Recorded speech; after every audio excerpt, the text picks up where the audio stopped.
Welcome to the Coach's Show. That's Taylor Jarvis. I'm Kevin Paulus, and Coach, pretty good week for you guys. 17-9 overall, 11-7 in the conference. A couple of big wins this week. Let's start by just talk overall about the week. I mean, coming into the week, not a lot of momentum, but wins over Mobile and Graceland kind of changed the mindset a little bit, right? Yeah, no, it for sure was. Our backs was up against a wall with postseason seeding and play, so our guys responded well. We were prepared. We knew both these games are going to be tough, difficult games, not easy in any fashion. Our guys were ready to go. We responded well from some adversity the week before and some a difficult week, some struggles, some losses off that. We learned from those, and we were able to put together a pretty good week against two really good teams. Yeah, let's talk about the Mobile game. You guys win by 18 over Missouri Valley, and the nice thing about both of these wins is both of them are ahead of you in the standings, so if you're going to qualify for the postseason, get a decent seed, you got to beat those teams that are ahead of you. And you guys actually did now split with Mobile. They beat you guys up there in Marshall a couple of weeks ago, and you guys returned the favor. Pretty good effort on Wednesday night. Yes, and we needed that one. That was a game that our guys were really motivated because we went up there. We did not play well at Missouri Valley. We did not showcase how tough we were as a team, emotionally, physically, kind of in all aspects in that game. So we were motivated. We were ready. We adjusted the game plan. We talked about it defensively. I wasn't proud of what we put together game plan-wise. So we made some adjustments, and those adjustments worked for us really well. We're getting healthier. We're getting more confident. We're growing as a team.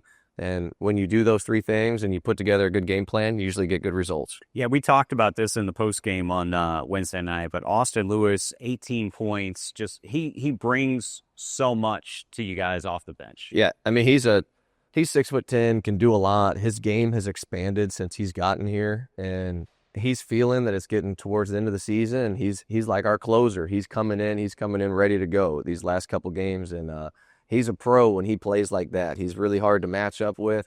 Even the Graceland game, he was guarding Cole, who's their leading scorer, and we've asked him to now play a little bit more at the 4, so he's guarding different matchups at times too, but extremely proud of Austin.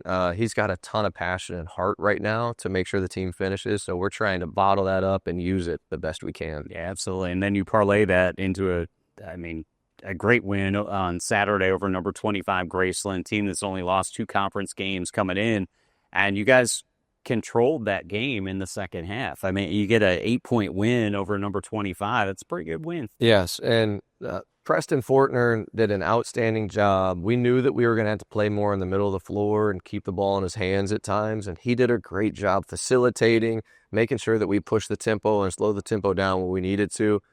He was a big catalyst to the success of that game. Marquise Lewis played outstanding and finished around the rim. When we went up there and played at Graceland, I thought we defended really well, and I liked the matchups against them. It's just our offense. We had a few kinks in it, and we were still learning during that time, so we knew this was a really good matchup for us, and our guys were excited for that get-back to be able to show that we're better than the first game that we played against them. But we've believed the whole year, and it's been inconsistent at times, that we are the best team in this conference, and I was really excited for our guys because we were able to showcase that this last week, that we do belong in the top of this conference or in the conversation with some of these really good teams that are in the heart of America. So I personally had a little bit of a weird feeling about the win over Graceland. You guys beat number 25. You beat the team that's only had 2 conference losses all year. But to me, this team is so good. Your team is so good. I wasn't like jumping up and down, hey, we upset number 25. We just played well, and we beat them. And that's what's been, it's led to frustration from coaches, players this year, because we know when we've dropped a few of those games that we're better than how we've played. And this year is, we've seen a lot of adversity. We've had some struggles. It's built us to be a tougher team. But I agree with you. It's just, when I went down there, we were excited that we won, but we weren't over the moon. It was like, this is what we've been preparing for. This is what I told them, is this is where we should be, where we're at right now. This is what we've prepped for in preseason, all the hard work, all the adversity that we went through. This is our moment. This is where we should be. And we're finally getting to the point where we're able to show that. And, now it's all about continuing to bottle that up and shoot this thing forward and finish season strong with these last 2 games. But it definitely has been. It's been an up and down season, and we're extremely talented. It's just the consistency side of it, and I really believe that we've really found our stride right now, which is the best time to find it. Right. Absolutely. This seems to be a recurring theme for us, but just the depth of this team. You go back and you look at the win over Moval, 4 players in double figures. Graceland, 5 players in double figures.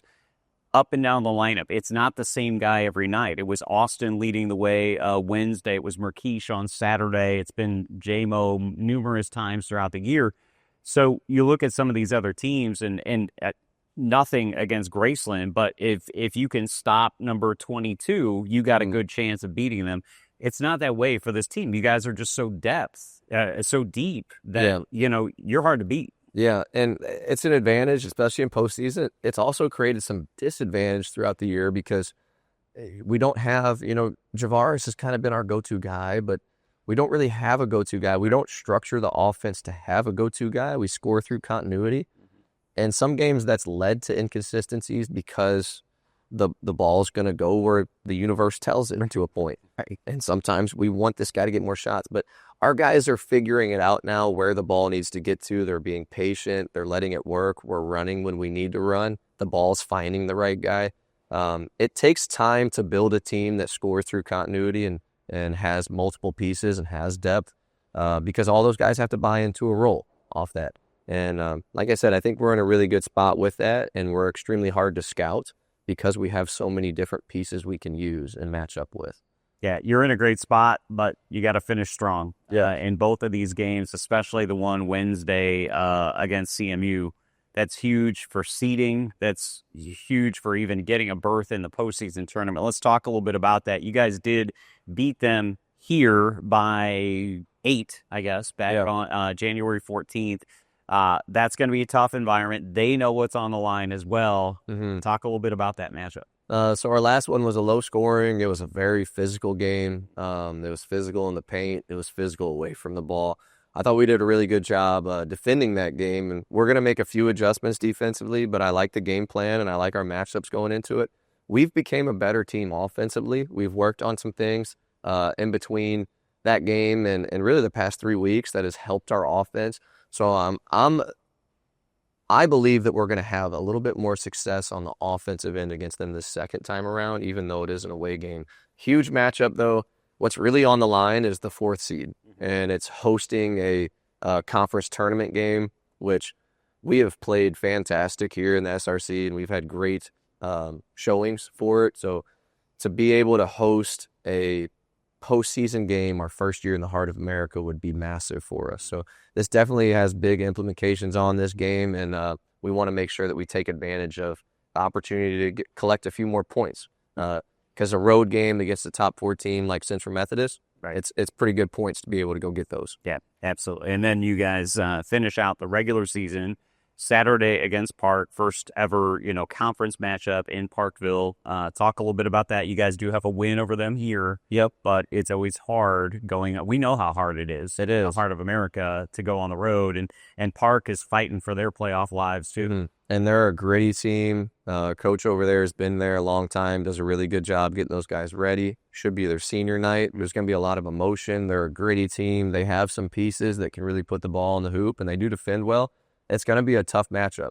And like you said, the road games in the heart of America are very tough. They're very tough. But for us, it's making sure that we're able to finish out season strong, have good preparation going into it, take this one game at a time, attack Central Methodist on Wednesday, and then be able to recover and prep for Park to finish the season out, to put us in the best situation possible to finish the year.